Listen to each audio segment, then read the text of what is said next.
Russian-Ukraine war has gone on for almost 3 years, with Russia seemingly holding all the cards, making the war asymmetrical. However, on June 24, 2025, Ukraine recorded one of its biggest wins in the battle, attacking a Russian military ship with the Turkey-made Baykar TB-two, an unmanned combat aerial vehicle, destroying the landing craft using a precision-guided MAM-L munition. How significant is this win for Ukraine? How does the Kremlin retaliate against this? Join us as we discuss Ukraine's daring strike on Russia's naval threat. As much as war is a game of blood and numbers, timing and intelligence also play a big role. Talking about war, it is no news that Russia and Ukraine have been on the cusp of war since the annexation of Crimea, Ukraine, by Russia-sponsored forces whose goals were to conquer Ukraine and eventually bring it under the rulership of the Kremlin. While that seemed feasible at a point because of the past Russian-friendly presidents of Ukraine, like Viktor Yanukovych, recent political appointments in the top echelon of the Ukrainian government since 2014, including Petro Poroshenko, who was elected in May 2014, and now Volodymyr Zelensky, the former actor and comedian who came into office in 2019, have changed Ukraine's political alignment with the West. Since the pro-Western appointments, Ukraine has further aligned its interests with the regular enemies of the Kremlin in the West, especially the United States, while also vying for membership in the North Atlantic Treaty Organization, otherwise called NATO. Finally, the continuous threats from the Kremlin, paired with the undying resistance of Ukraine's pro-Western leaders, blew up into an all-out war on February 24, 2022. As expected, the military might of both warring nations differs completely in quality and quantity, hence it fits right into the description of an asymmetrical war, which some sources have argued might soon be subdued by the United Nations. However, the war has raged on and on, leading to the debut or reintroduction of some of the best military technologies in the world. Owing to Ukraine's obvious lack in the Defense Department, they petitioned a huge part of the world for military and financial support, including nations like the United States, whose best interest would definitely involve the Kremlin never taking over Ukraine and also Turkey. As expected, Ukraine found promises of support from most of the countries it petitioned for help, with consistent supplies of ammo, weapons, tanks, and finance. Although in mid to late 2022, the United States, Turkey, Poland, and other countries made offers of armed reinforcements, Kiev reported that they were still outrageously outgunned and outnumbered by the bullish Russian forces, hence pleading for more heavy weapons and artillery. It wasn't long before these countries delivered on their promises, with the United States agreeing to send advanced rocket launch systems to try to turn the tide of the war in the eastern Donbass region, where the main city of Severodonetsk is under attack by Russian forces. While the United States agreed to Kyiv's request to send high-mobility artillery rocket systems, otherwise called the HIMARS, which allowed Ukrainian forces to hit formerly out-of-range Russian artillery behind their lines, Turkey supplied them with the Baykar TB-two, a Turkish medium-altitude endurance unmanned combat aerial vehicle, otherwise called the MAM-L UCAV. Since the start of the war, the Baykar TB-two has been deployed immaculately against the massive numbers of the Russian military forces during ground combat, providing them with a superior advantage aerially, making them less susceptible to Russian attacks. Although the most memorable use of the Baykar TB-two dates back to June 24, 2025, the drone has always been in use since 2022, following the start of the Russo-Ukrainian War. But how exactly did the Turkey-made drone find its way to Ukraine even before the war started? In 2019, Kyiv made a $69 million deal with Turkey to start receiving the Baykar TB-twos. By the end of that year, the Ukrainian Air Force had received the first batch of the medium-altitude endurance unmanned combat aerial vehicle. The next batch, which was given to Kyiv's Naval Air Force, was brought into the country in 2021. Ergo, the deployment of these medium-altitude endurance unmanned combat aerial vehicles led to even deeper questions. Did Kyiv anticipate an all-out war from the Kremlin? Or was this just a routine procedure where a nation naturally arms its defense? Regardless of the reasons that Ukraine might have had to stock up on unmanned combat aerial drones, They had already amassed approximately 20 Bayraktar TB-2s by the eve of the all-out war in 2022. However, President Volodymyr Zelensky was sure that it was nowhere near enough to counter the military forces coming from the Kremlin. Ergo, they decided to get an additional 16 in early March 2022, just a couple of weeks after Russia started its full-scale invasion of the country. But it gets even better for Ukraine, as countries like Lithuania and Poland hosted crowdfunding campaigns to garner some more support for the war efforts. As a result, the company Baykar provided 20 TB-2s free of charge, and they were confirmed to have been deployed at war by Ukraine's Defense Minister Oleksiy Reznikov on March 2, 2022. Furthermore, more Baykar TB-2s came in before the year ended, leading to Ukraine claiming ownership of a total of 77 Baykar TB-2s drones, combining pre-war, wartime, international purchases, and donations, respectively. However, just before the all-out invasion, Kyiv decided to send a message by taking out a separatist artillery in Donetsk, using the Baykar TB-2.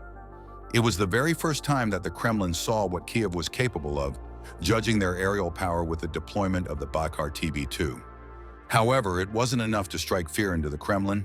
Instead, they were motivated for war and chose a full-scale invasion the following year.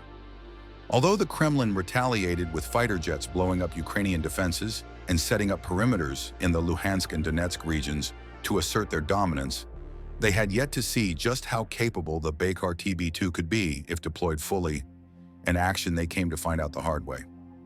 In the opening weeks of the full-scale invasion launched by the Kremlin, it was not particularly easy to figure out the lay of the land as quickly as the Kremlin's forces would or might have wanted. Hence, they had vulnerable convoys, tanks, armored vehicles, and air defense systems, which were made into easy pickings for the Ukrainian military, who used the Baykar TB-2s to destroy these vulnerable Russian tanks, armored vehicles, and convoys which were left unguarded.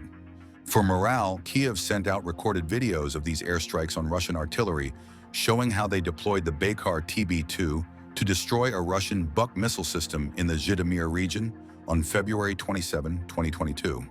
Which was just 3 days after the invasion.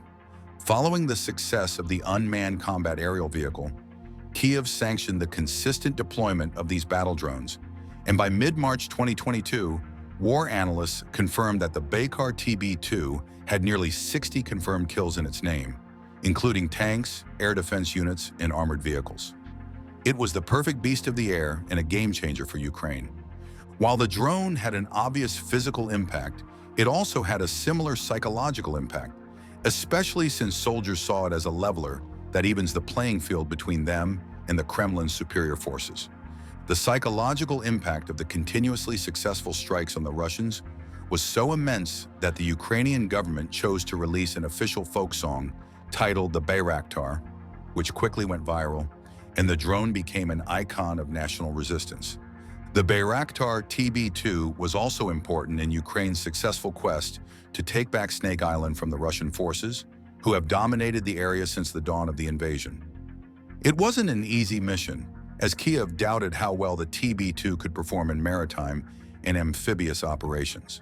While they had their doubts, Kyiv sanctioned the use of the TB-2 anyway, and they were used to provide support as shadow targets to confuse the rider of the Russian ship they were about to sink, the Russian cruiser Moskva, on April 13, 2022. Following the TB-2's important part in destroying the Russian vessel, Kyiv started to put more faith into the unmanned combat aerial vehicle.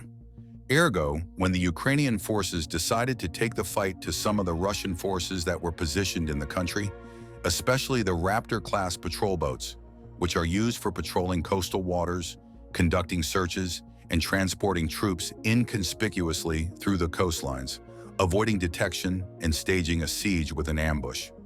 As the endgame, they unleashed the TB-2 and destroyed the Russian Raptors in no time.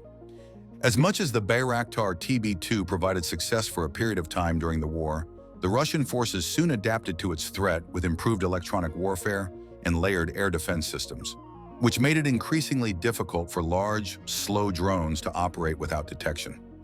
Kyiv could tell that the TB-2s had become highly vulnerable to Russian defense systems like the Panzer S-1, Buk, and Tor. Following the nullified threat of the TB-2, With huge losses being recorded between 2022 and 2023, Kyiv sanctioned a withdrawal of the TB-2s from direct combat.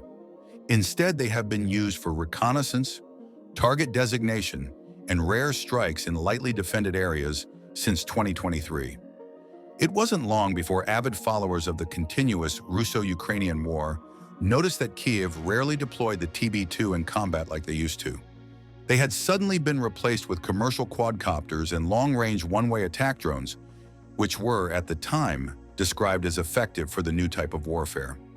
While the world had finally believed that the YB-2 had lost its significance and importance in Kyiv's war, there was a surprising reemergence 2 years later, on June 24, 2025.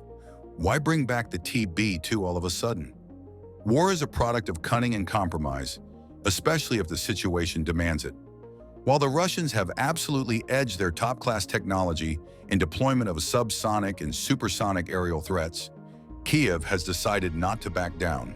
Instead, they retaliated with a precision attack that took everyone by surprise. After 2 years of avoiding direct combat, bringing back the TB-2 on a mission that could define the war and help Ukraine gain territory was one huge choice. Kyiv made it anyway. But was it a success? As is customary with Russian warfare, espionage, siege, and ambush are a trifecta of their battle strategy. While it has reportedly been effective in different circumstances during the Russo-Ukrainian war, their strategy failed in June 2025.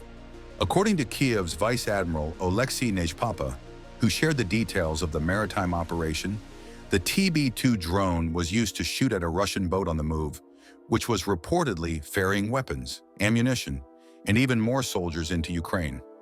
The June 2025 strike using the Baykar TB-2, armed with a MAM-L munition, serves as a sharp reminder of how mid-tier unmanned combat aerial vehicles continue to reshape modern conflicts.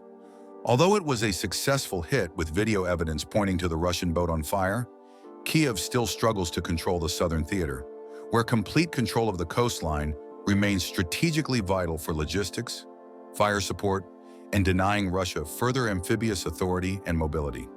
While there has been no shortage of rumors to back up Kyiv's decision to bring back the TB-2 to the front lines, the Ukrainian government has given no response and decided completely against its reason for going back to a weapon it stopped using for over 2 years. Although Kyiv has remained tight-lipped on the situation, President Vladimir Zelensky's recent travel to the United States in early 2025, visiting the White House and meeting President Donald Trump, who visibly wanted to reduce the spending on war efforts, was a huge talking point in the media.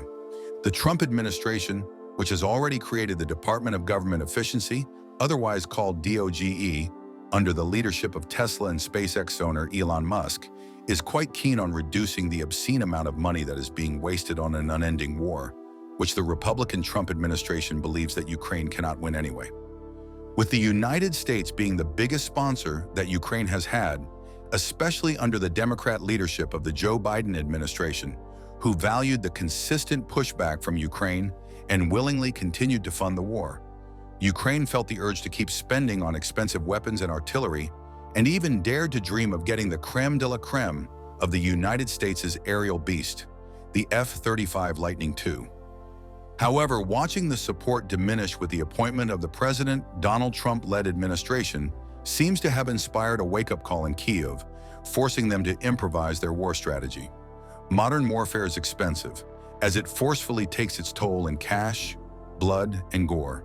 For some context, on August 1, 2024, the first batch of the long-awaited F-16 jets arrived in Ukraine, following promises from countries like Turkey, Lithuania, and the United States, who had vowed to help Kyiv rebuild its depleted forces. The global availability and destructive power of the F-16s have made them more of a comfortable demand from countries willing to help. The fighter jet was equipped with a 20mm cannon and carried explosives, rockets, and, more importantly, long-range missiles, which were the exact penetrative forces they needed to get in behind the Russian-controlled parts of Donetsk and Luhansk. Although the F-16s are a much older version of the recent F-35 Mavericks, they were just enough to wreak serious havoc and make sure the opposing nation takes them seriously. While this significantly shows the military position and upgrade of the Ukrainian army, it was also significant of their alignment with the West, a huge theme of the war in the first place. While the F-16s may be old and may be outdated, they still cost somewhere between $65 and $80 million, a massive price to consistently pay in an unending war that has been ongoing for the major part of 3 years. Although the financial costs continue to rise, Volodymyr Zelensky, president of Ukraine, has doubled down, showing no signs of a retreat or a surrender as long as Vladimir Putin, president of Russia, continues to demand that Ukraine be reclaimed under the rulership of Russia, forcing Ukraine away from having any great relationship with the West and, by extension, the North Atlantic Treaty Organization, otherwise called NATO. Reports suggest that President Zelensky might have finally put the financial cost of acquiring fighter jets, as well as losing them, along with the pilots, into consideration. Hence the decision to bring back a much cheaper and older military technology that has once served the cause of Ukraine during the nascent stages of the war. Although there are no confirmed sources that tell whether the unconfirmed reports are true, the rare sighting of the TB-2 flying at well over 18,000 feet, tracking the Russian boat before releasing a devastating blow, was just about enough to help the narrative fly. However, it just might get more difficult for Ukraine from the point of their last devastating blow on the Russian forces. For some context, it is an open secret that the United States has been the biggest ally nation backing Ukraine. Hence, following the heated meeting in the Oval Office between President Donald Trump and President Zelensky, the Trump administration has suspended delivery of all United States military aid to Ukraine, blocking billions in crucial shipments as the White House piles pressure on Kyiv to sue for peace with Vladimir Putin. However, the decision does not only affect the deliveries of ammunition, vehicles, and other equipment, including shipments agreed to when Joe Biden was president. It also puts a firm divide between the priorities of the Republicans and the Democrats, catching President Zelensky and Ukraine in the middle of a political tempest. The decision came after the dramatic blow-up in the White House, during which Donald Trump, infuriated over what he claimed was the Ukrainian leader's disrespect and ingratitude, told Volodymyr Zelensky he was gambling with a third world war and being forced to sue for peace. As expected, questions begin to linger. With the potential loss of Ukraine's biggest backer, was it really the best decision to unleash the TB-2 on June 24, 2025, against the better-equipped Russian military? And how will Russia respond to this? Although the Kremlin has been quiet on the matter, without any kind of words from the Russian government, they decided to strike back just hours after the Kherson strike on their boat, which was reportedly bringing in reinforcements into Ukraine, including ammunition and more covert operators. The strike back was a complete disaster in Ukraine, as the Kremlin ordered a missile attack on southeastern Ukraine that killed at least 17 people and caused sweeping damage. However, the Kremlin did not end there, as the country had ordered a two-part strike that also saw to the demise of 15 and wounded more than 200 people in the regional capital Dnipro, as reported by Governor Serhiy Lysak, where the blast wave brought a rain of broken glass on train passengers. This was no longer just war, it was an obvious retaliation for the events that had happened earlier in the day, even though the Kremlin had made no remarks. The damage was so immense that it seems nigh irreparable, which reportedly forced President Zelensky into questioning his decision to have gone for the Russian boat earlier that day. In a flash, the president had found his way to the summit of the North Atlantic Treaty Organization, where he was urging members to help bolster their defense and maybe give them a fighting chance in this asymmetrical war. Following his plea in June at the North Atlantic Treaty Organization Summit, President Trump ordered the resumption of the United States' support for Ukraine. With the return of their biggest supporter, it remains to be seen if Kyiv responds just as heavily to the Kremlin. Thanks for watching. While you are still here, click on the link on your screen to check out another of our videos. See you there.